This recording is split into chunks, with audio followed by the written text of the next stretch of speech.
World leaders, they're in Paris right now trying to cut a deal with global warming. And they're also talking about the fight against terror. But what is getting the most attention here is how President Obama is calling both issues huge threats and how that is angering some of his political opponents. And joining me now is James Allen. James is Vice President of Communications at Mic.com.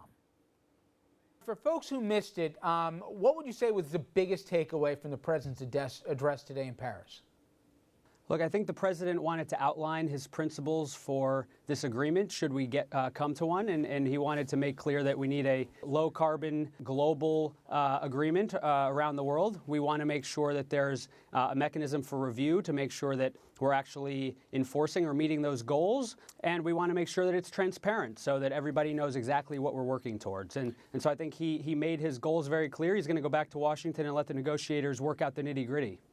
And he had optimism that he kept reinforcing there. Let's talk about whether that's misplaced or not. Start internationally. It's one thing to say you got a whole host of countries involved, but how much cooperation do we really think we're going to get from the Chinese and, to a certain degree, the Russians, who the president didn't seem to be as optimistic about that they'd be on board?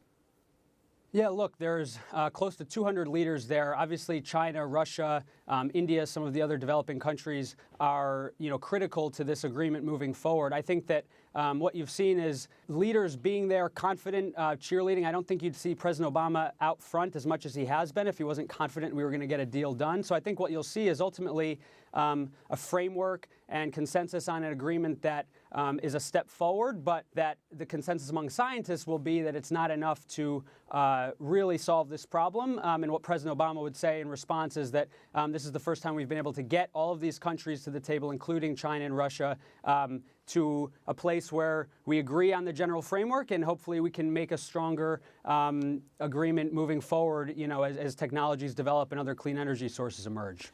James, do you think this becomes a campaign issue that people actually care about and will impact their vote between now and next November? And if so, in what way? I mean, when we talk about droughts, we talk about famine and all the rest.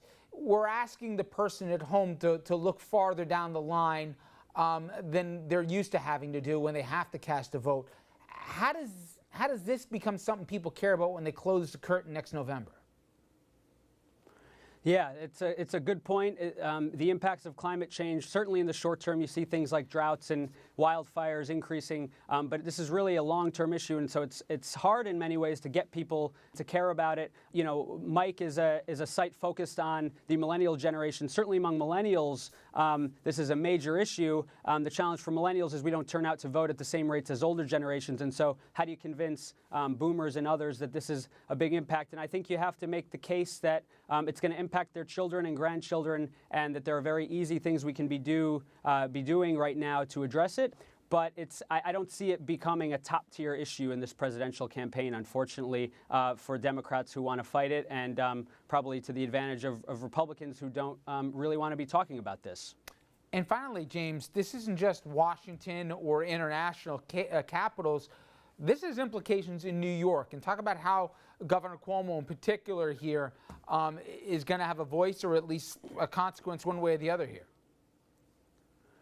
Yeah, look, New York has a big impact on the national debate across the board on many issues. And so I think Governor Cuomo wanted to step up and show some leadership on this issue. And so they're going to be enforcing this goal of reducing our reliance on, carbon-emitting power sources, so that by 2030 we have 50% of all of our power coming from renewable energy. And I think that's a really important step forward for New York to put forward and lead. And I think other states will hopefully follow. So it's going to take support from the federal and state government. I think private industries are going to be looking for subsidies to do this, but they also want the market to be able to figure out the best sources of renewable energy without too much meddling from the government. So I think what the governor wants to do is set a framework for reduction, enforce it through our regulatory power, but then leave it up to the market to decide the best way to get there.